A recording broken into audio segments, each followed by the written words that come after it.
Hello and welcome to episode 19 of the Comedian's Tea Party with Deaves. And this week my guest is Amy Matthews. I say this week, I'm not really sure what week it is. It's been a couple of weeks since I've released an episode, but you know, it's been a mental old world. So I've just been sort of trying to sort out how to record, and I've finally worked it out, and now I'm pummeling through some recordings, and I've got some really exciting guests lined up to do some virtual podcasts that I wouldn't normally be able to record with as well. So yeah, it's really cool. Although many of these guests I will also record with in person if I can in the future, because I like them all. So sound-wise, on the recording of this, like, you know, we're treading new grounds for me. People have done it in the past, but I haven't. So it's been a bit of a learning curve. Basically, I sort of discovered that if I speak at the same time as the other person, which isn't good podcasting anyway, but you know, even with a few seconds delay, the sound could get a little bit weird. So I sort of had to learn to deal with that. It's sort of forced me to learn a new way of podcasting, and I think it's quite good. I think it's come out quite well. So I hope you enjoy it. We do mention coronavirus because that is the world that we're living in a minute. It's impossible for that not to come up. I say we mention it.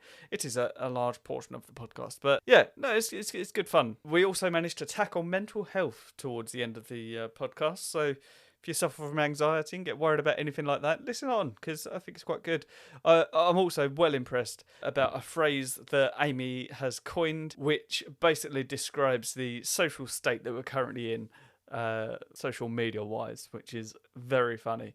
Really made me laugh. I'm drinking a sleepy time tea. I can't remember exactly what it's called, from Teapigs, and Amy supplied her own sleepy time tea from Pukka Herbs, which I am led to believe is very nice. Anyway, like I say, there's a couple of teething troubles here and there that cause the sound to sort of drop in and out when we're talking to each other, but I think it's come out as well as it could do. I did ask her to record her end, but it actually recorded that sort of delayed version of my voice coming out of her computer as well, so not ideal. So I'll try and adapt that for the future, see what I can do. However, it has come out well. It's a really fun podcast. I hope you enjoy it. Hello. Hello, so how are you? I'm very well. How are you? Good, I'm great, thank you. You doing okay? Yeah, I am. I'm doing quite well. I'm quite well suited to doing very little. That's nice. That's great. Well, since I'm doing very little, I'm doing more than I ever would have. So yeah, that's nice though. That's fun. It's good. Now, does this sound alright? It sounds great to me. I'm gonna turn it up to max anyway. Cool. But yeah, I can hear you fine. Can you hear me okay? I can. Right. I mean, I have already started recording. I haven't done it on this though. This is my little backup. That's a good idea. Start that. Yeah, it is a good. Stu Goldsmith told me about this because I recorded with him, and he said, "So, what did you record the backup on?" I was like, "What are you talking about?" He said, "Yeah, you should always make a backup." I was like, "That is a bloody good idea." So there we go. That's fine. That'll do. Great. Cool. Right. I mean, I'll be honest with you. This isn't how I start the podcast. I'm going to leave some of it in. For sure. So, why not? However, I do have a proper intro. So I'll do it because that's where we are. So, hello and welcome to the Comedian's Tea Party with Deaves, with me, Deaves, and this month, I don't know, today is the special guest, Amy Matthews. Hello, how are you doing? I'm doing okay. Funny times we find ourselves in. That's what we've all got to say now, isn't it, before we do anything? It really is, yeah. We're in, for anyone listening, in 2039. Yeah. We're in lockdown. Yeah, it's a funny, weird time. It is indeed. Now, I've just got to double check, because we are recording this via Skype. Yes. On lockdown, because even though you're from down the road, you actually live in Edinburgh anyway. So I do, yes, and I'm currently in Glasgow, so it's real. Yeah, I'm living with my partner at the moment. Oh, okay. Oh, like for a lockdown. Exactly. Yeah, lockdown reasons. Yeah. More than anything, I happened to be here when it was announced. Oh, fortunate. So now, and also like his flat is a lot bigger than mine and stuff, so it's a bit more spacious. Don't feel too caged. So whilst that is good and everything, did you have enough stuff while you were there? Luckily, yes, because we spent a lot of time at each other's places anyway, and he's a comedian as well. We both gig in each other's cities. Right. We have a lot of our own stuff at each premises, fortunate. if you will. Exactly. So no, it's been great on those terms actually. It's been fine. I've been very lucky. Yeah. Have you had to buy much stuff? What have I bought? No, I've mainly bought crisps and puzzles. Oh, cool. Yeah. I've become a jigsaw fiend. Yeah. I can't stop doing jigsaws. I always was. I love it. But you were ahead of the curve, my friend. Yeah. I was in it before it was cool. That's been my main thing. That's all I've really spent money on. How about you? How are you? Oh, I'm good. Yeah, I'm smashing life. No, I don't know. There's not a lot to do really, is there? It's all right, but I've decorated the bedroom, painted my bedroom. Gone and picked up a spade from my parents earlier today so that I can do some gardening. Lovely. It's good. Okay, That's all right. That's great. The domestic dream. Yeah. Yes, living the dream, just staying at home all the time. It's great. It's all I ever wanted to do. I keep going in phases of being like looking for stuff to do and then also being like, and when I say busy, I mean like, you know, you artificially like manufacture the feeling of being busy. So like I had couple of days where I had loads of like pre-records I had to do for stuff and writing I had to do for something and a recording I had to do for something else, and I was like, oh my goodness, I've suddenly got a list of stuff I need to do and structure and things that have deadlines and stuff, and I was like, oh my goodness, this is, you know, I actually feel kind of like I've got a lot of stuff because it's, you know, the same as lots of people in creative industries and other industries are sort of pedal to the metal with alternative stuff, so it sort of all came in one wave. And then after that there's a sort of lull where you're like, oh, jigsaw again then, I guess. It's like a really weird kind of, it seems to be one or the other. See, what you want to do is very much what I've done, which is just you sort of you write the list and then you do stuff taking it off of the list really slowly. Yeah. Oh, I've done that, trust me. I have done that. Yeah, make it last. I have got to check, because for the listeners, in case I leave this bit in, obviously we're recording over the internet, which is very good, if slightly, ever so slightly unreliable. Are you recording your end? I'm not, but I can do that for sure. If you could, yeah, that'd be great. Absolutely. Let me just... I'll splice it all together, but... I'll do it on voice memos and hope my phone holds out. It's been a real tool the last couple of days. Okay. Oh dear. So lovely. It's not lovely the time for it either. I know. It's outrageous. I also am going to see if I can turn off all notifications. There we go. That'll stop pinging as well. Good choice. I just put mine on silent. Lovely. Yeah, so it's gorgeous. Just a standard. I mean, like, I don't know what the ringtone on my phone sounds like. I've never had it on. Yeah. Me neither. It's always on vibrate, but for recording podcasts, it is on silent. It's always such a shock as well when you hear one out in the wild. It's usually like a 60-year-old person on a train. Yeah. Do you know what I mean? And it's like, it just takes you by surprise. I was at work a little while ago, and my colleague, I was sitting next to him, and I could hear the key sounds on his phone. Yeah. What's that? No thanks. It's 2020. Why are they still putting that as a feature on phones? I don't know. That is wild. That's not fun. It's ridiculous. It's like the sort of, you know, the little haptic feedback that you get as well, like that. Or just so you can really simulate actually having buttons on a phone. Like, yeah, it's odd, isn't it? We're moving forwards in technology, but very much staying in the past. Yeah, well, maybe it's to do with the, you know, that they put all these features in that make it like a really addictive practice. Maybe it's got to do with that. Maybe it's just like there's a could be satisfaction to makes it tactile. Yeah, who knows? So right now, because obviously I don't want to talk too much about coronavirus because I wanted to do this podcast anyway. Yes. But you know, elephant in the room. Because you went full time just before this kicked off, right? Like late last year. No, I still have a sort of side hustle of administrative stuff. Yeah. Important to have. To an end. I said that. Did you know what? I've said that to people. I was like, I went officially full time as soon as there were literally no gigs on the planet. Great timing. Great timing on that front. But no, I'm very, very fortunate to have that as my sort of backup consistent income, which has disappeared. Yeah. Along with all the other income. So it's all like, how are you doing? Like, you've still got like recording stuff going on and. Yeah. So do you know what? I will keep saying this. I've been very lucky.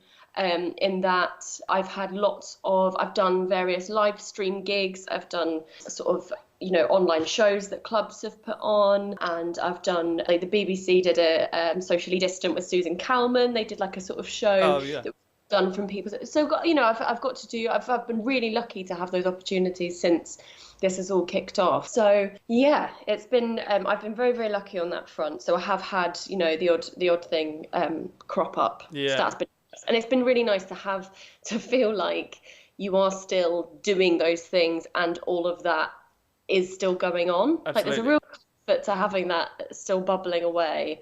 So yeah, that was great. And I did some various sort of radio panel bits as well. So again, it's just sort of keeping writing and stuff has been really helpful. Yeah. Very nice. So, like, how do you find those virtual gigs? Because I haven't done any yet. So the ones that I've done so far have been, they've had so The Stand they do one every Saturday, and theirs has a live compere. So Mark Nelson, who is just great, he is a live compere for the night, right. But he introduces the acts on, so to speak, but they've been pre-recorded from like a technical perspective, like to try and get, 10-15 acts all at a thing, and for that all to work technically would just be stress. So what the production company have done for that is literally just get everyone to pre-record whatever they want to do for sort of 3 to 4 minutes, and then they get Mark to sort of compare it. So that was a pre-record that I sent in. Same with Gilded Balloon, have done a similar thing just without the live aspect. And what was the other one that made me think of? Obviously the TV thing was the same. Yeah. Most of it at the moment has been pre-record that has gone out live, if that makes sense. I think that's how lots of radio shows and stuff are doing things as well. But I've got one coming up, I think, where it will be live for 15 minutes. Ooh. And it's got me thinking, like, I'm going to have to rethink about what to do, because and I've seen comics do this, and that they're either braver than me or have like a different tone to what they do. I can't just do my set to a laptop for 15 minutes. Like, I just can't. It feels so alien, but also I just think for someone watching it, it's not conducive to the format, I think it's going to be so much harder to actually be funny when you're sort of hoping that the person watching it and you are happy to, like, wink wink, nudge nudge, imagine laughter's happening now. Like, it's a really odd thing. So I'm going to try and rejig what I'm going to do for 15 minutes, and I don't know what that is yet. Yeah. No idea. It's because the very idea of it, I can't get my head around it. Like, there's been a few opportunities for me to do it, but there's just my energy. I'm reasonably low energy anyway, but I've always described myself as being the highest energy, low energy act you'll ever see. Yeah, that's a lovely way. That is a very lovely description. Oh, well, thank you very much. Because it's sort of like, I'm an awkward person anyway, but I've got quite frenetic energy, and I very much feed off of the audience. And just with that element gone, it's just going to be like, we've all done gigs to silence. And it's a different thing, isn't it? Ultimately, that leads to what is just a breakdown in front of people. And I think a breakdown on my own without any feedback for people saying afterwards, it's okay. No. But also, I do think it's asking a strange assumption from the person watching it that they need an understanding of what is happening here. And from Twitter and the comments you see on the live streams, people watching it don't have that understanding of how this is a different kettle of fish, And like, I think in order for it to be something that works in this format, it requires the change of format requires a change of what you're doing, and it doesn't necessarily mean material. It means a different way of doing that material, or even like the way we've always consumed comedy online or I'm going to say this in like heavy scare quotes, it's like internet comedy, the whole like snackable content. You know, if you watch those, the way they're produced and the way that people that have been successful doing that, it's the kind of quick cut YouTuber type. So there's so much comedy to come from the actual editing and the way those things are sort of spliced and sliced together, that to watch someone just do a set at their laptop without any response or whatever, it just feels like a mad task to give yourself or anyone else. Absolutely, yeah. I mean, the most successful things that I've seen have basically taken the concepts that people talk about in their stand-up and then they've created sketches from them. So, like, absolutely, there's sort of a new skill there of learning to edit videos or whatever. But I think, have you seen the stand-up sketch show? Yes, I have. Yeah. So I think a lot of people, like when they're writing comedy, have an image in mind anyway. They're writing a sketch in their head to paint that picture. Yeah. So, like, you're right. Yeah. So when it comes to sort of creating a video sketch from that, it's just, you know, easier. I don't know. Absolutely. Yeah, no, you're absolutely right. It's more transferable. Absolutely, and it does have to be something that is more visual and more narrative based, I guess. Yeah. But I don't know. It's such an odd thing to have to suddenly learn how to do or to rework, and it's a great exercise in like adaptability for everyone, obviously, but you know, strictly if we're thinking about this in terms of comedically and like comedic craft wise, it's such a to be rattled into being like, well, you can't do what you know you can do very well now. Yeah. And there will be comics as well that don't excel or haven't managed to break through in a live sense, that will be absolutely storming online content because that's where their forte is. Do you know what I mean? Like it's completely recalibrated what is making people laugh. It's, you know, it's such a strange thing, and so many different skill sets are having to be learned. Yeah, just readjust it. Yeah, it's a very bizarre time comedically. Performatively in general. I mean, like, you know, it's fine for playing music or whatever because you could just imagine the applause at the end, and it's not like you can sort of expect people to sing along whilst you're exactly doing it anyway, and also, the thing is, a song is still a song if it's played to no one. Yeah, a joke isn't a joke without somebody laughing at it. It's a sentence. Yeah. So it's just a sad statement a lot of the time. I know, but it's mad. There's been an odd kind of I mean, for the most part, you know, when I've done these sort of streams and stuff, I went and did the stand one, people have been so lovely because like loads of people have donated and been like, thank you, this is like a wonderful thing like that we'd usually do on a Saturday night that now we can do every, you know, that's so many people have been overwhelmingly positive. I don't want that to get lost in what I'm about to say. But then there were so many, there was one guy on Twitter that was like, oh, if I'd paid for that on a Saturday night at the stand, I'd be very disappointed with and ask for my money back. I'm like, are you medically stupid? Like, in what world is that the same? That is such an odd, like, what an odd sort of point of comparison. Yeah. It's just so, it's so bizarre, like the sort of expectation. But I love the idea there that he's expecting that if he paid to go to the stand on a Saturday, he'd be sitting there with his laptop watching 5 people in their bedrooms. Precisely. And I said, like, I tweeted about this as well. I said, it is the equivalent. There's so many people. It's basically like saying, oh, well, without the rest of the band and an audience and an arena and the rest of the music, Brian May sat at home on his laptop playing an acoustic guitar wasn't worth the £200 that I'd have paid to see him live.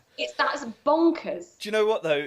I would use it to compare, because obviously, like, a guitarist can sit down and play stuff, a singer can play, a pianist can play, even to an extent a bassist can sit there and play.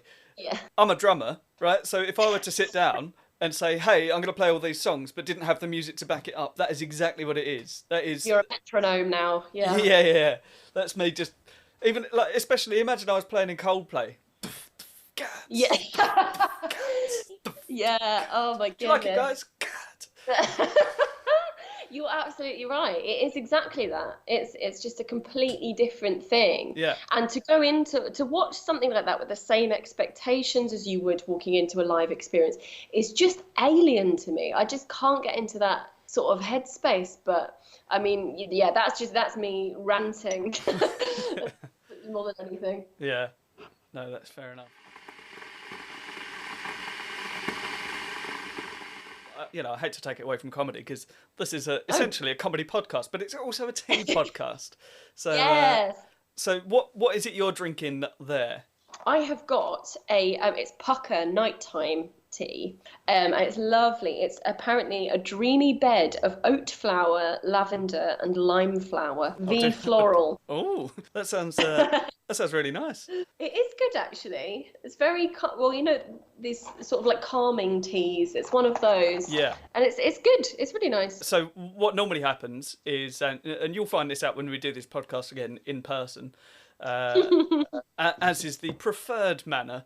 Basically, I have been sent about 450 tea bags now from different companies. That's amazing. Yeah, it's really cool. And so I'm always drinking brand new tea that I've not tried before. So I'm having a Teapigs Snooze Sleepy Tea because you were having a nighttime tea. I was like, I'll have a nighttime tea as well. Oh God, my computer's just made a notification noise. That's gonna get on my vibe. That's okay. I think there's a slight. That's right. I think there's a slight sort of not lag, like a just happened, but I think it's calmed down now. Oh, okay. What I've noticed is basically if you and I are talking at the same time, then the recording of the sound is going a bit. So I'm trying not to, but so yeah, this is a weird vibe. That's what like normally we could just talk over each other as much as we want and. People would stop listening, but we got the option to, but now we're restricted. So sorry, what was I saying? Oh, so normally I'd be offering you one of the teas that I got sent, which is why like everyone that I'm asking to do it in a minute. You're the first virtual podcast, so hopefully it goes well. Thank you. Yeah, you're welcome. Thank you for doing it, because otherwise it's just gonna be me doing this on my own. For too long. So yeah, I can't offer you one of my teas at the minute. So you've got a sleepy time tea, so I thought I'll do the same. I'll get a sleepy tea. But this actually says that it promotes healthy sleep. I'm just really hoping that it's so. For context, this is Good Friday afternoon, and I have stuff to do this afternoon. So hopefully I don't fall asleep immediately after I've finished. Drinking this. No. What does mine say? Yeah, mine's telling me that I'll have sweet dreams to follow as well. Oh, lovely. Yeah. Are you going to have a nap to really maximise? Do you know what? The amount I slept in today, I don't think I could justify a nap, but we'll see. We will see. That is the beautiful thing about being a comedian. Sorry, I couldn't hear what you said then. No, not at all. Do you know what? I can't even remember. That's how tired I am. Oh no. Tipping you over the edge. Just pop some caffeine in there. Do you have a favourite tea? Hey, that's my question. I do have a favourite tea, and it's just a normal tea, but it is Smuggler's Brew, which is a Cornish tea. Which is very difficult to find outside of Cornwall. But fair enough. I lived in Cornwall for 3 years, and I didn't see that. Yeah. You never saw it while you're down there. You really missed out. Right. I'm just trying to think. Like once this is all over, I'll get you to come and record a podcast at my house next time you're down this way. Yeah. And my fiance bought me 1,100 tea bags of Smuggler's Brew tea, so you can have some. Wow. Yeah. That's very kind. Thank you. Fill your boots. It's great. No, it's just a normal average tea, but it's just a little bit nicer. It tastes a bit like Yorkshire tea, but a slightly more floral, but without being flowery.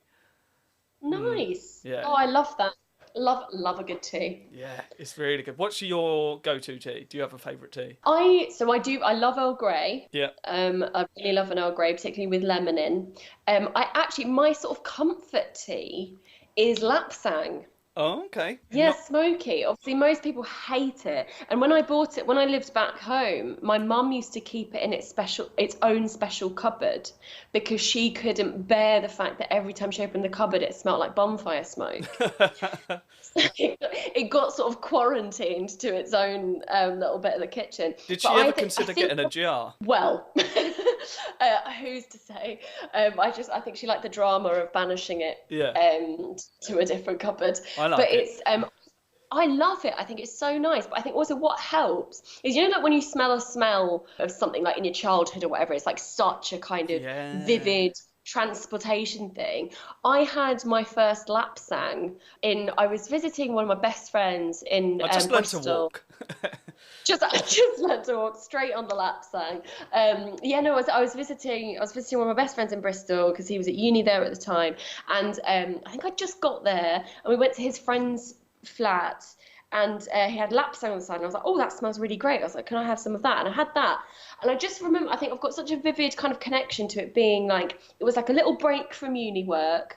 I was with like my best friend. It was like a beautiful like Bristol flat. I was really calm and I genuinely think like I associate when I drink that, I feel so much like calmer. It's like completely resetting. I think it is of that link. Oh, okay. Yeah. I think that's my go-to like calming tea. But I'm the same as you. I do like just the straightforward, English breakfast vibe.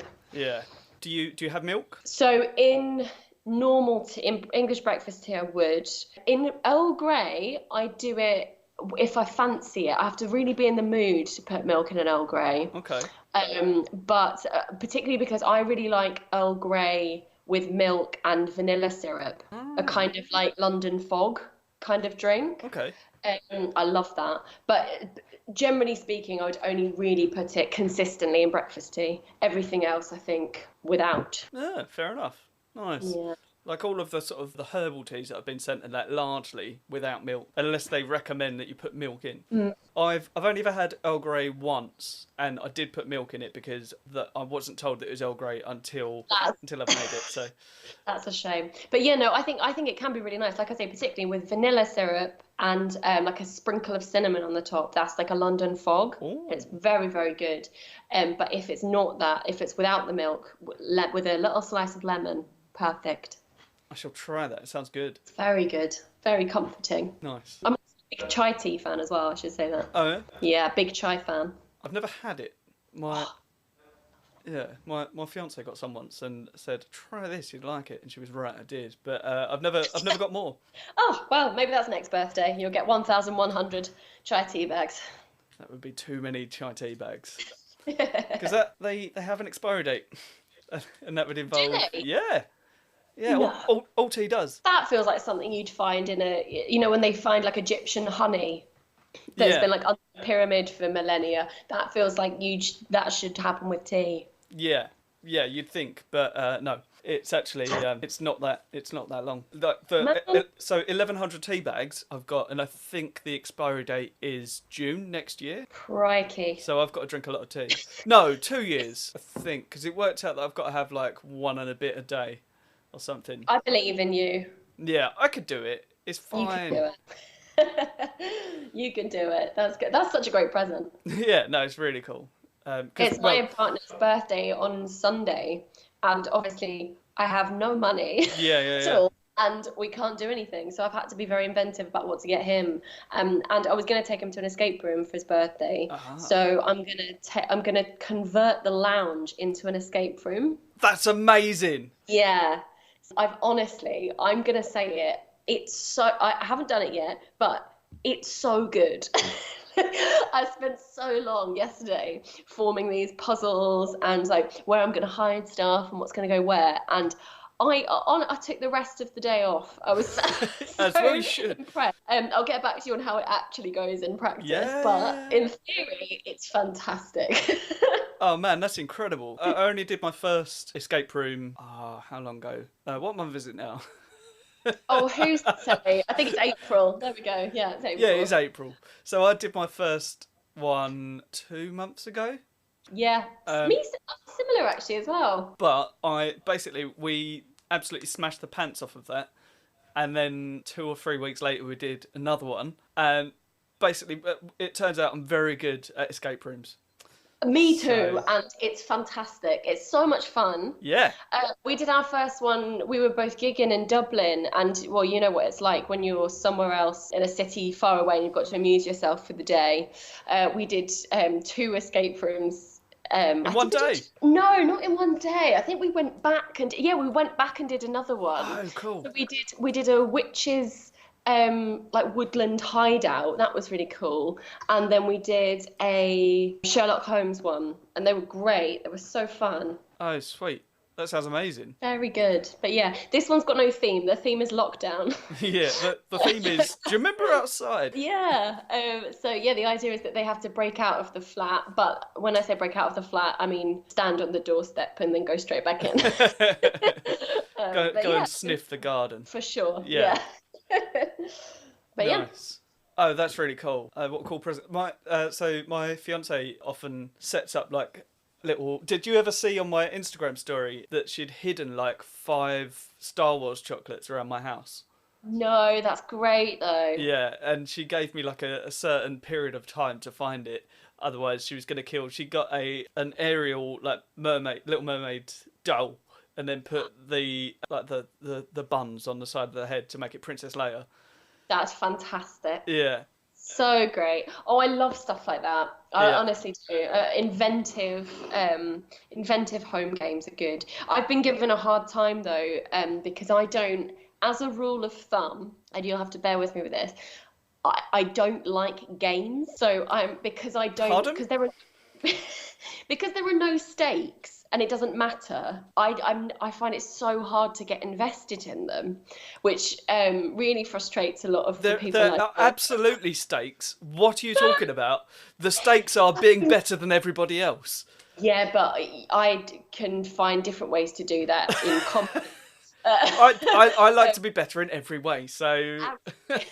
But no, one game that I've played during this lockdown that I have enjoyed, and I'll explain why, is started playing Dungeons and Dragons with my partner and his flatmates. Okay. And I love it because it's like narrative based and it's creative. Sure. And you're creating a world, and I love all that. That's brilliant. And you can get into character, and it's less about kind of winning and more about cooperation and storytelling. So I can get on board with that. That's good. Yeah.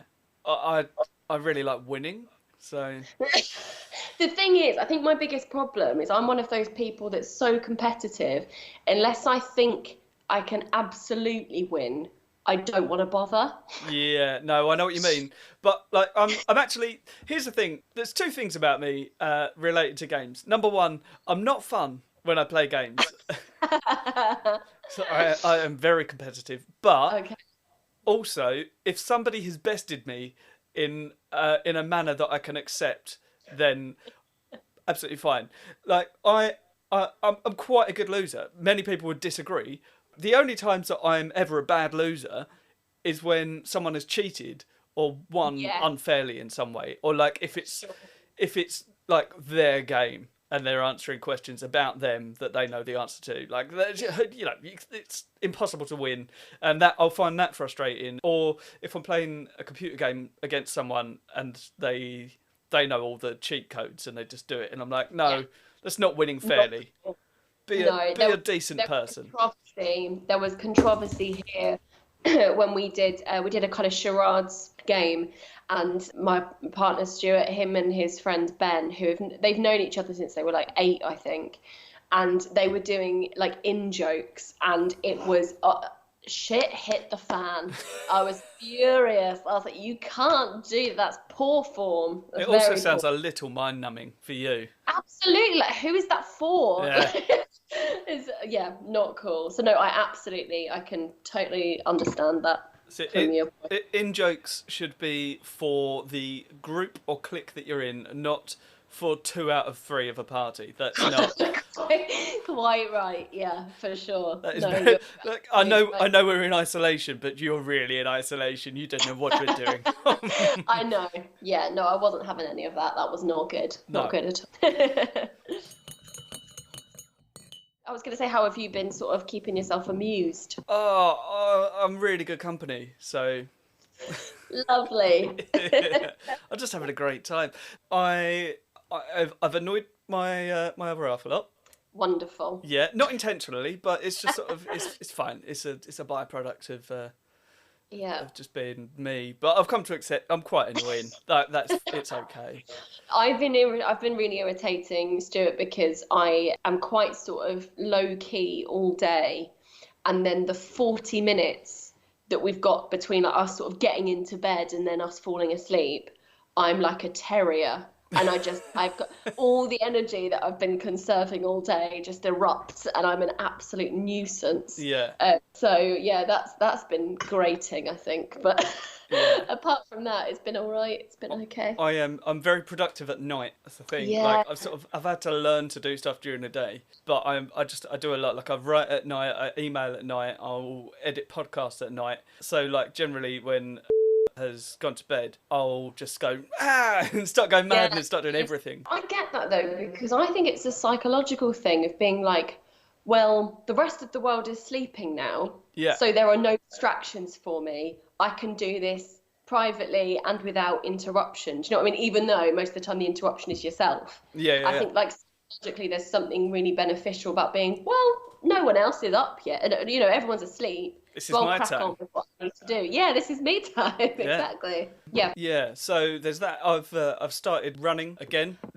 I used to run. I used to run loads, and then just the last race that I did. Basically, I had a couple of surgeries on my eye. Oh, okay. And then like I'd had this race booked in for ages, and just at the point where I was recovering, I felt pressure in my eye when I was doing stuff, so I couldn't train or anything. I had a obstacle course race that I was doing, so like I couldn't train. I didn't know what to do, so I couldn't do anything for ages. And then I was well enough to start running about 2 months before the race, and I was pretty fit going into it. Yeah. I think I'm all right now. So I started running again, and then like doing sort of other workouts and that. And I got to quite a good place. And then about a week and a half before the race, I got a cold. So like just when I was ramping it up, and I was like, I'm gonna get like.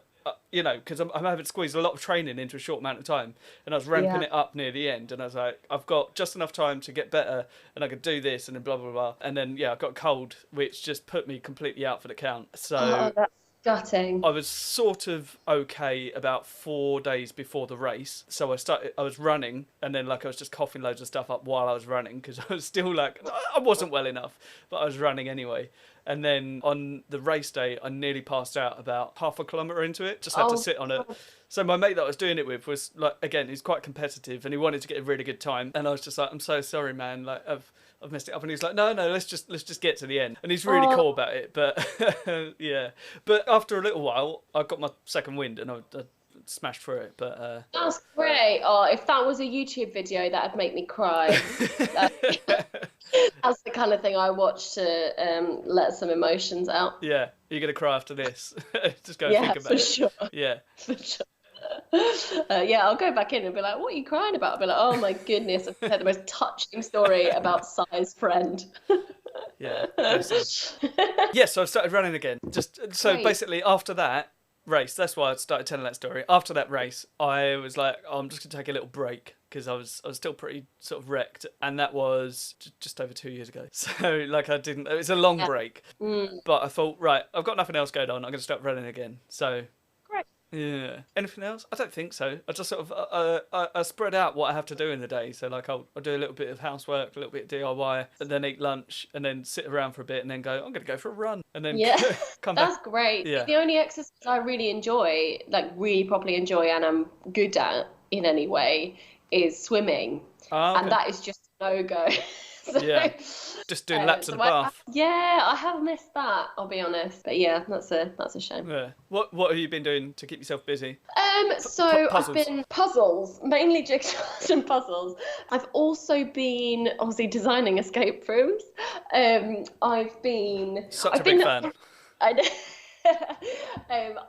It's really silly, but I've been sort of doing these little cartoons that I've been posting that people seem to quite like. So I love them. nice. Oh, thank you. But yes, it just sort of gave me another little outlet sort of thing to do. That when I fancy it, I'll make one of those. So that's nice. What else have I been doing? And just for the listeners, that is on your Instagram stories. And you've created like a thing with all of them on now. So I don't know what they're called, but they're you know, when you go onto someone's profile, and they've got like sort of collections of like a saved story thing. Yeah, it's Amy F. Matthews. Yeah, my thing. Cool. So so I'll do plugs and put it all in the description anyway. But lovely. Just for the sake of it, go and check those out because they are genuinely just a little bit of joy in the days when she does. That's very nice. They're very silly. But what else have I been doing? I really wanted to bake bread. And then I went to the shops and forgot that everyone got the baking memo about a month ago. Yeah. And been absolutely rinsed. So I've been unable to do that. But what else? But I've been trying to catch up with people and sort of FaceTime pals and stuff. So that's been really nice. Yeah. That has been really, really good. Have you sort of done this sort of online socialising? A little bit, not a lot. I'd like to do more of it because, I mean, even this, like chatting now, it's lovely. Talk to people that I've not spoken to. I love it. It's lovely. It's really, really great. It's good to talk to other people. I don't want to speak for everyone because I'm sure we're all having a lovely time with our partners, but it's nice to talk to other people, isn't it? For sure. Do you know what as well I think is really lovely is it's not necessarily just the people that you speak to who are like, you know, your best pals or your group of friends from home or whatever. I think what's the aspect that I've missed most in comedy has been like the green room, to be honest, like actually having that kind of social aspect of people that you really like who you don't get to see all the time, or you wouldn't necessarily hang out with them for a weekend, but you really like their company. Do you know what I mean? Like the people at school who you knew once you'd left, you probably wouldn't see again, but you really liked them. Yeah, absolutely. Do you know what I mean? So I feel like I really love the fact that things like this exactly. So podcasts and people that have done like sort of online games and quizzes and all sorts. Yeah. It's been a really nice way to keep in contact and touch with those people who you wouldn't necessarily be like, oh, do you want to have a chat? It feel a bit unusual to do that, but it allows you to have that kind of connection with them and that interaction with them in the same way as you would in real life when they just sort of fleet in and out. I love that's been really, really great. That's been really nice. Yeah, that is cool. I'm also sort of, I actually quite admire a lot of people because obviously there's a lot of sort of online gigs starting and, you know, a lot of sort of chat about that. And there's obviously the difficult nature to them. So a lot of people have been avoiding them, myself included. Not avoiding them per se, just, I can't, you know, it's got to be a struggle. About it. Absolutely, yeah. Yeah. So, like, it's been quite cool because everything else that has existed, like every like little restaurants and that have all started delivering stuff. And like everyone's adapted really, really quickly. And like comedy adapted quickly in that they went, let's do live gigs, and then worked out a way to do that on sort of Twitch or Zoom or whatever. But I think a lot of people are. It's like everyone adapted and then continued to run, but comedy adapted and sort of wheel spun for a little bit. Do you know what I mean? With a lot of these like online gigs, they're all well and good, but they're not perfect. So I think it's getting traction now of people creating content like of videos and podcasts. A lot of people are doing podcasts because they're fairly straightforward, and sketch videos and stuff like that, and it's really cool. And people are getting on board now, and like a lot of people are doing live stream just conversations like things like this, but and it's cool. It's cool to see like the comedy world's caught up with itself, I think. Definitely, and there's a sort of symbiotic relationship between the amount of content going out and the people watching it as well. And that obviously, if everything was normal outside and the amount of stuff being put out online was happening, it would all be white noise and all be too much. But because everybody's got, that's not true, because a lot of people have got time on their hands now. It's sort of come at a really nice, so everyone's looking at ways to entertain themselves. at the same time as everyone is putting out more content. Yeah. So like I've listened to so many podcasts and, you know, so much more than I usually would engage with online because I can, because I've got all that time. So there's a really nice kind of symbiosis there in that, you know, it's sort of a mutually beneficial format change. Yeah, absolutely. Yeah, but yeah, well, that's the thing. Like, kind of with your experience with the knobhead on Twitter, like he doesn't get it. Like he's expected to watch people sitting in their bedrooms and going, "Well, why wasn't this as exciting as a room of 400 people all laughing together?"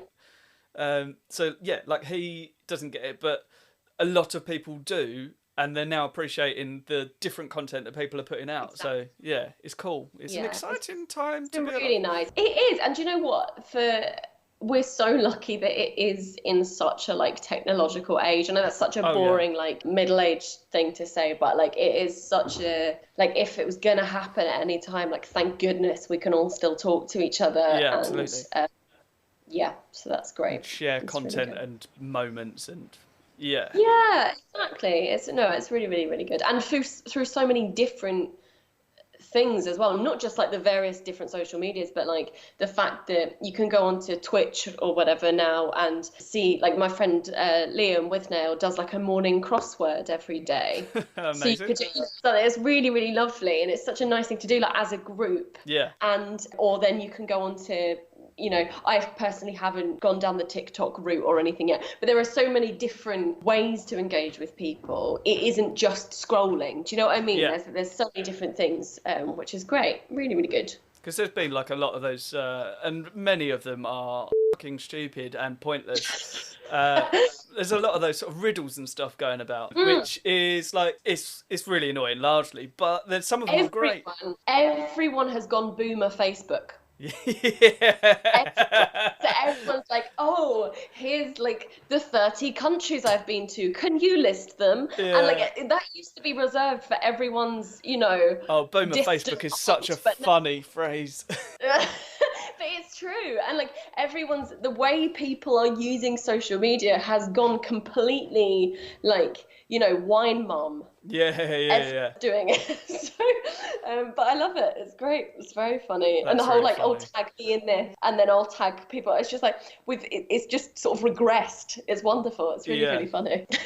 It's like there's been a lot of comedians sharing sort of various memes and stuff saying, oh, do you remember like 2 months ago when we said YouTubers were awful? Just like, I want to do that now, actually. I know. Well, John Robbins said something about that on their BBC Live podcast. He said like that YouTubers are looking at comics now the way that comics looked at YouTubers like trying to be funny before. Yeah. And like that is so true. Like, it's like how the winds have changed. Yeah. Trying to work out how it works exactly. Yeah.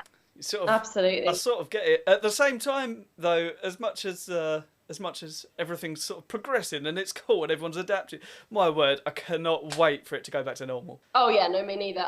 Don't get me wrong. So just before all this kicked off, I had a 2-week run of gigs where I just had the most awful audience members that had all found their way to my gigs, and it was always. It tended to be an audience of lovely people and then 1 or 2 awful human beings. Yeah, that man from Twitter. Like him. So yeah, they found a way. But no, there was like nature finds a way. Yeah, it was like a 3-day period where cumulatively, I think 6 people had been chucked out of the venue whilst I was on stage across like several gigs, and I was just like, oh, you know, when you're really at the end of your tether, it just happens sometimes. You have a run of gigs where you're like, I hate people. Yeah. Like, you know, like people are the worst. People that come to weekend comedy are the worst people. And then you have another run where you're like, oh my goodness, this is lovely. I get to interact with all these strangers every week. This is wholesome and beautiful. But I was having a real run of like, oh my goodness, I hate people and I hate people on cocaine. Yeah. And so I was like, actually, the first couple of weeks, I'm like, this is not having to interact with those people at the moment is gorgeous. Like, really lovely. And I'm sure I'll eventually miss that, but at the moment it is quite nice not to have to speak to those. But then again, they do find me on Twitter. So. Yeah. Oh, they're still out there. I mean, largely, they're only just discovering what the internet is because they've only just moved on from Fire. Yeah, no, that's exactly right. Yeah. So no, yes, I too am looking forward to getting back to normal. When that will be, who knows? Yeah. Were you planning on going to the Fringe this year? No. No, so I bought a house last year, which Congrats. Sort of, oh, thank you very much. The millennial dream. Yeah, which basically put me out of action for last year anyway. And well, also there was like confusion because I didn't know when I was moving, and sort of we were waiting for it, and I was waiting for some appointments because of like I had to get another surgery in my eye, so it's all just like everything's up in the air, so it just wasn't worth it. And then this year, so I'm still paying for stuff for the house, obviously, because that hasn't changed, and I also got engaged, so saving for a wedding and paying for stuff. So yeah, it's really cool. It's really exciting times. However, the Fringe has taken a back seat, yeah. But do you know what? That's fine because I wrote a show for last year and then didn't manage to take it there. And I wrote a show for the year before, for 2 years before, and I did take it there, but then not properly. So I wanted to go properly the year before, and like just sort of one thing after another. Yeah. So I've basically got to this year, and I worked so hard writing a show for last year that didn't end up happening, that this year I've gone, oh, sod it, I can't be bothered. And now, as it happens, the whole thing's fallen apart anyway, so... Yeah, happy days. Yeah. Not happy days. Not happy days for me, no. But, I was intrigued to see what that situation was for you, but that's good. Were you taking, was it going to be your debut hour? No, I'm doing my debut hour next year. Okay. So I'm sort of being quite strategic about it, and I wanted to do it the year after. Yeah. But I'm lucky in the sense that because I live in Edinburgh, I haven't, spent $1,500 on a flat with Airbnb that I'm not getting back and all of that stuff. So really, I am just waiting on the cancellation fee. They're refunding people, which is good. Yeah. Waiting on getting that back. The only thing is unlike lots of comics who come up from London, for Scottish comedians who don't have to pay for accommodation, and I'm with Monkey Barrel for Fringe. Nice. They have an incredible deal for acts. Like, it's basically, the only venue at the moment where you can, you're guaranteed to make some money. And it means that actually one of my main money earning things for the year has just been pulled. Because it's where so many people, like I say, particularly I'm very fortunate with the venue that I'm with, and I'm very fortunate that I live in town. Unlike lots of people, it's a big money maker for me for the year. Yeah. So that's annoying, but it's also going to be the same for lots of other people. So I don't know what will happen on that front. Or what August will look like. I don't know whether it's going to be a kind of unofficial Fringe. I don't know whether it's going to be, a month where lots of shows are happening. Yeah. Not under the guise of the Fringe itself. I honestly have no idea. And it's long enough away where there is just such uncertainty around it that no one knows what's going on. But everyone's in the same boat. I mean, do you think that, because a lot of people obviously tour off the back of Edinburgh, so there's going to be less tours? Yeah, there's going to be less tours, and there's going to be, I don't know, it's going to be really, I think the most interesting bit will actually be next year's Fringe. Yeah. And to see whether it, doubles the amount of stuff that's on, or whether it means, I don't know, because even down to I was going to say maybe they'll just go straight to touring something. But the thing is, it just won't have been workshopped. That's the main thing. People start writing their shows in January, and they workshop that material and those previews until July. And that will just simply has not existed. So I honestly don't know. And this is the weird thing, is that it's going to be the same for everyone everywhere, no matter what job you are and whatever you do. But thinking of it purely in terms of comedy, it will be so interesting to see what the aftermath is beyond when lockdown is lifted. Yeah. because people will not suddenly, like, all the comedy clubs across the country won't magically reopen and go on as like business as usual. There'll be a transition period, and that transition period might be a month, or it could be a year, it could be longer. Nobody knows what that landscape looks like. I think that there's likely to be like a huge surge to start with, and sort of all of the dregs are going to come out, and everyone is going to go out and get pissed. Surely, like everyone's just going to go and see their friends and probably not hug each other, but nod from across the bar, drink loads, and then But with that, I think comedy is going to be really busy for a little while. And then after, I don't know, it's either that and then it will sort of die out to sort of, oh no, we probably should stay quiet for a little while. So there'll be like a huge spike and then nothing, or it will be slowly building, which I think is also likely. Yeah, but also I think what's going to be really interesting is there will be such a stark split between people being the most well off they've ever been in their life and people that have been the most worst off they've ever been in their life, in the sense that these few months, for people that are self-employed and comics, as obviously that's what we're sort of focused on here, won't have earned money for months, right? So they're all going to be absolutely strapped for cash. No, and even like the sort of behavioral economics, the sort of wealth effect thing of being like, I don't feel wealthy, I don't feel like I can spend money because that's what my mindset's been for so long. That takes so long to shift and to shake.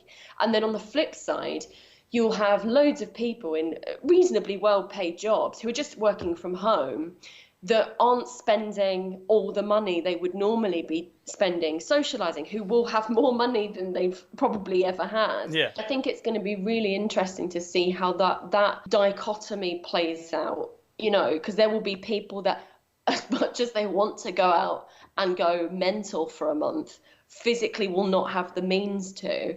And then there'll be a whole other group of people who are being like, oh my goodness, I'm going to go on that cruise that I've wanted to go on because I've got all this money now. It's going to be such a sort of down the middle split. But it'll be interesting. I don't know. None of us do. That's the weird bit.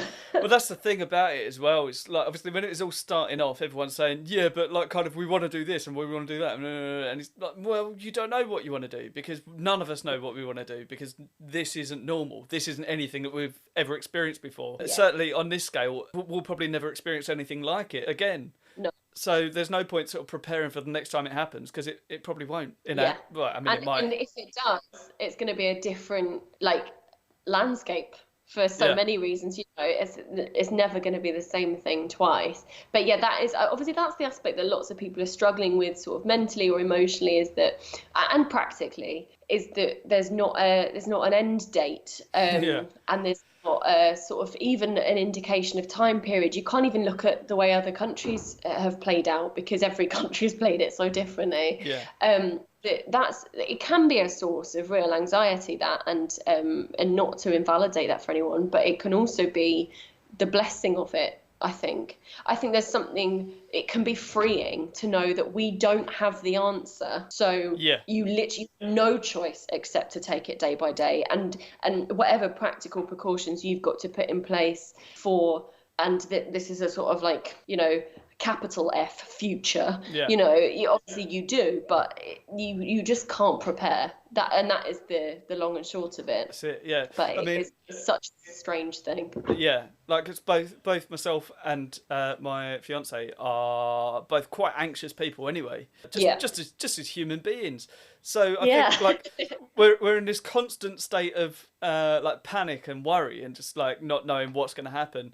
And now this has happened, we're going, cool, okay, sure, it's life is continuing. It's weird, it's different, but whatever, because that's just how we live anyway. So I think that's why I'm surprisingly calm during the whole thing, because you don't know what's going to happen, but I never did. So No, absolutely right. And do you know what, before this as well, I was really struggling with burnout. I was making myself ill with the amount that I was doing and the amount of traveling and life juggling and late nights and early morning, all of that kind of stuff. I've tried to be like, I've been given this period where nothing's happening, that 6 months ago I'd have said I would give anything for that. Yeah. Obviously in slightly different circumstances would be preferable, but you know, I was fully resigned to the fact that like we don't, as adults, I don't know, we don't have the whole 6 weeks holiday that we were all acclimatized to, you know, school kids, where you're like, oh yeah, but if I can get through all of that, at least I've got a really long break. That just doesn't happen anymore.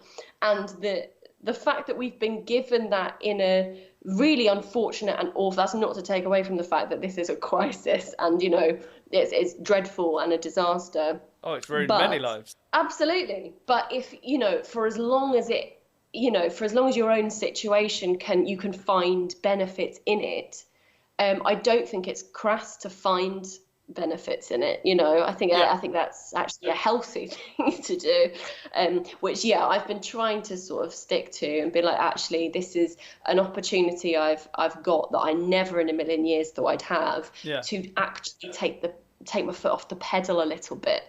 You know, that's it. I think like for a lot of I was going to say, I think for a lot of people that have always said like, oh, I've always wanted to write that book or write that screenplay, and I've just not had the time. Like, this is it. This is the time. Yeah, for sure. And also, I think there's I've seen a lot of it. I mean, lots of people have posted stuff about this as well. There's also absolutely no shame in not doing that as well. Do you know what I mean? Like, and yes, you have been given that opportunity, and if that is genuinely something that you're like, oh my goodness, I've always wanted this amount of time, absolutely do it, go for it.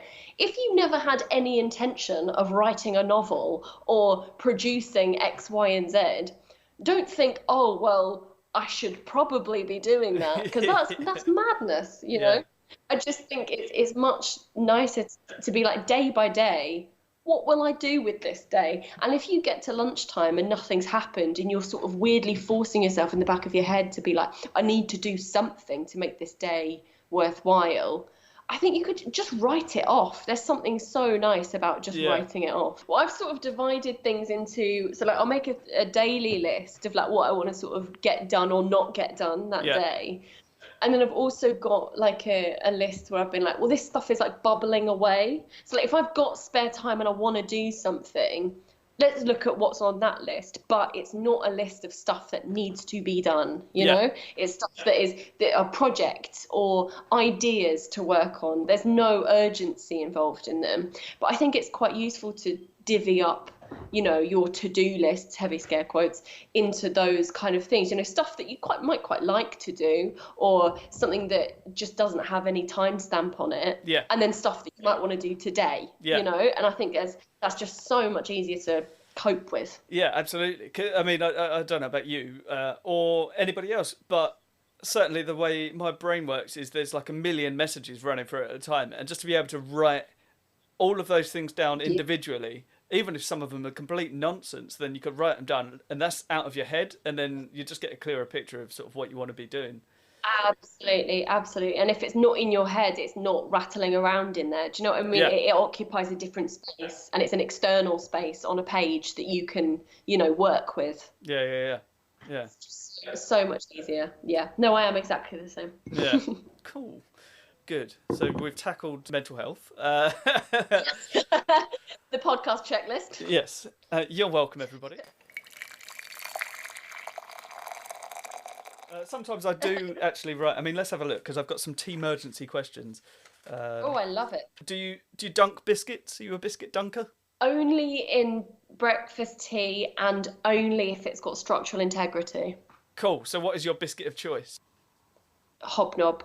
Ah. And you think that's got structural integrity? I will try that word again. Structural integrity. I do, because I think they've got obviously you're not leaving it in there to bathe. It's a dunk, and then it comes out, and I think it's got a really satisfying granola-y texture when it's in there. Yeah. Yeah, no, I'll allow that. But see, my dunk is dunk it long enough to absorb some liquid, but I find with hobnobs, as soon as they have absorbed some liquid, they do go a little bit floppy. A little, yeah, I guess so. I think I'm a brief dunker. I think that's what we've learned. So you want the flavour of... Yeah, so you want the flavour of tea briefly on the... But you don't want the biscuit soaked, but you want it touched. Absolutely. I will also go for I quite like a Kit Kat chunky in tandem with my tea. So there might not be any literal dunking, but there's a sort of combo in the mouth. There were many ways I saw that comment going. That was not that. Yeah, that's me. Good grief. I think I've seen that video. I'm sorry. I'm better than that. And right now, how do you make your tea? What's the order? Tea bag in the cup whilst the kettle's boiling. Yeah. Kettle onto cup, water from kettle into tea bag. Let that brew for a bit. Then add milk. Yeah. A splash. I like a very strong tea. I like it to be earthy. A splash of milk, and then leave it again. Give it some twirling, and then really, I am a compulsive tea bag presser on the side. Yeah. Like sort of what they called bellows. Yeah. Like what you sort of pump fire with. I do that with the tea bag. Right. Okay. And the spoon.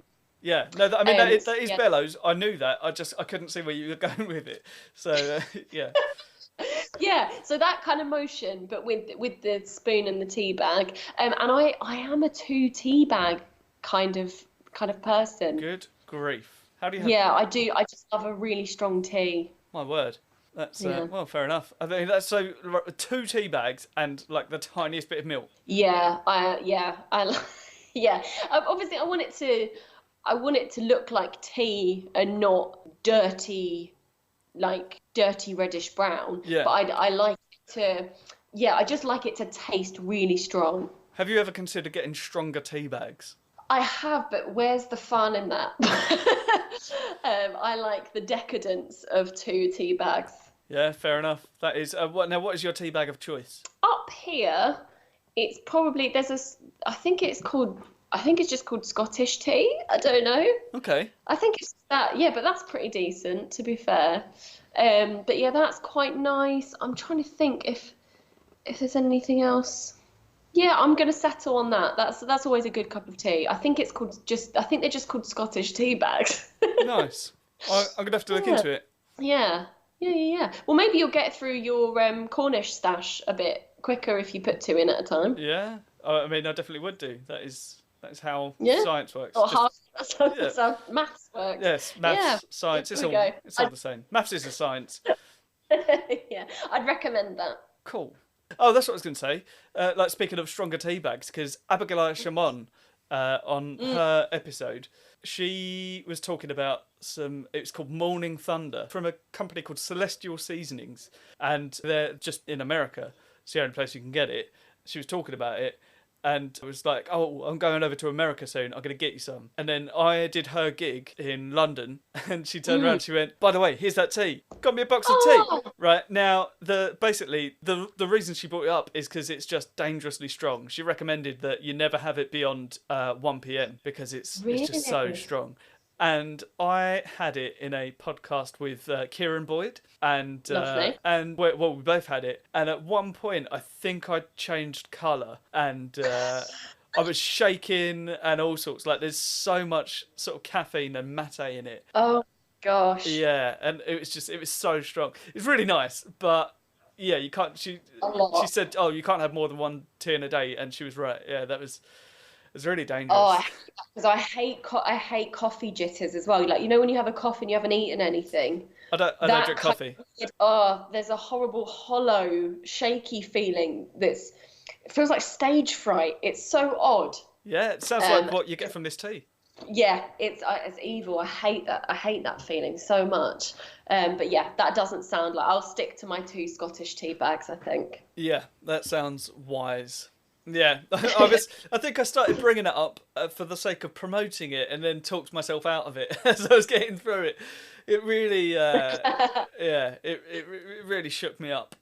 It's nice though. I'd have another one. I've got a whole box full. Oh, I mean, love it. That's great. You can have one of those before a night out. Yeah. Everyone's just, do you want a line? No, thank you. No, that's not for me. However, I will have a tea. Really get the jitters. Nice.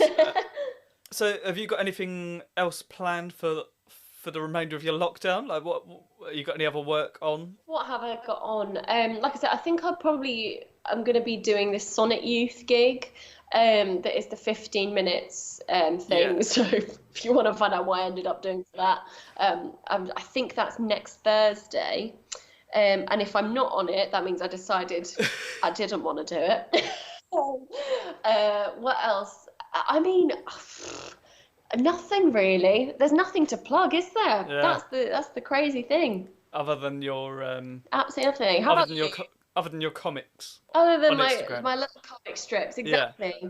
Head over to my Instagram. That's all I'm churning out. Yeah. So you've got some stuff on iPlayer, have you? From the so I think there's bits and bobs. I don't know if my the TV one of Breaking the News. I don't know if that's still up. It might be. The latest recording of the radio BBC Breaking the News is definitely on, is still up. So that's on BBC Sounds or wherever people get their podcasts. The Susan Cowman show, the Socially Distant, is definitely on iPlayer. I think the Stand one and the Gilded ones have been taken down because they're supposed to be like a live experience, so they just keep those up for when they're happening. Yeah. But yeah, I think generally speaking, that's it. Cool. So that's that. Plugged. You on Twitter? Yeah. Go on. Oh, I am on Twitter. It's at Amy F. Matthews. You can follow me there, and make sure it's the right Amy Matthews, because there's an Amy Matthews that does erotic cartoons. Genuinely. Oh. She does sort of erotic cartoon work. So I'm not that one. No. So if you're going to check out your cartoons, yeah. So there's NSFW cartoons and SFW cartoons. Yours are the latter. Exactly right. Make sure you go and follow the correct one. Amy F. Matthews. Yeah. Are you Amy F. Matthews on everything? I think so. My Facebook comedy page is just Amy Matthews Comedy, but everything else is Amy F. Matthews. Cool. Good. Right. Well, I mean, I can't think of anything else that we need to discuss. I've had a lovely chat. Oh, I'll tell you what we do need to do is we need to get a picture, and I'm going to take a snapshot from this. So this is going to this won't stay in the recording. This is just something that we need to do. One thing that we haven't discussed. How was your tea? Oh, it was lovely. I really enjoyed it. I feel very calm. Good. And ditto. That's everything about my tea. No, the ingredients of this, we've got 80% apple pieces, 12% chamomile flowers, and 8% lavender flowers, and it was delicious. Wow. And mine was 80% oat flowering tops, an undetermined amount of licorice root, chamomile flower, lavender flower, lime flower, and valerian root. Oh, like Valerian Steel? Like from Game of Thrones? Must be. Good grief. That's crazy. That is fun. There's fictional ingredients in your tea. Wonderful. It's magical. It's absolutely insane. All right, cool, good. No, that's always something that we. Yeah, I emailed Pukka a little while ago and asked them to send me some tea, and they haven't replied. So. Well, maybe they will after this. Yeah, I'll tag them in some stuff. Say, look, my guests are having it. I'm not. What's going on? Sort it out. And then they'll apologise. They'll send me loads and loads of money, and then I'll be laughing. Yes, they will. Yeah. Right. Cool. No, so let's get this picture quickly. Okay. Yeah. So that'll go on Instagram and all sorts. Yeah. No, this will come up sort of reasonably soon. But obviously, there's nothing particularly to plug. So just go and search for those bits on iPlayer and BBC Sounds or whatever your general podcast locations. I'll also, if you can send me a list of those, I'll put them in the description as well, along with links to your socials. Absolutely. And thanks very much for being my first virtual guest. It's been really good. Oh, not at all. It's been a pleasure. Yeah. It's been lovely. It's been great. And I hope you and your fiancé and your tea bags are having a lovely life. Oh, thanks very much. And the same to you and your partner and your tea bags, which are diminishing far too quickly because you're having two at a time. They are. They really are. Cool. Well, thanks a bunch, and have a lovely rest of your day. Yes, you too. And listeners, thanks for listening. Thanks very much. Thanks for listening. I love you all, listeners. See you later. Goodbye. And now you say goodbye to the... No, you. Yeah, Goodbye. cool. And that's the podcast done. So that was Amy Matthews. If you want to check her out, she's on everything as at Amy F. Matthews, on Amy Matthews Comedy on Facebook. And as she mentioned, make sure it's the correct Amy Matthews if you find her on Twitter, because there is an erotic artist of the same name. So yeah, she's on Amy F. Matthews on everything. And since she's posted that, she's also released her website, which you can find at amymatthewscomedy.com. Don't forget to like and subscribe to sort of all the social posts for the podcast, and review us on iTunes and the like. Subscribe to wherever you get us from, and tell your friends, because hey, this is a weird time to be alive, and I could really benefit from having some more listeners to let me know that I am validated in what I'm doing, because I'm having a good time. Well, I mean, that's all that matters, really, isn't it? But just, nevertheless, I'd appreciate your support.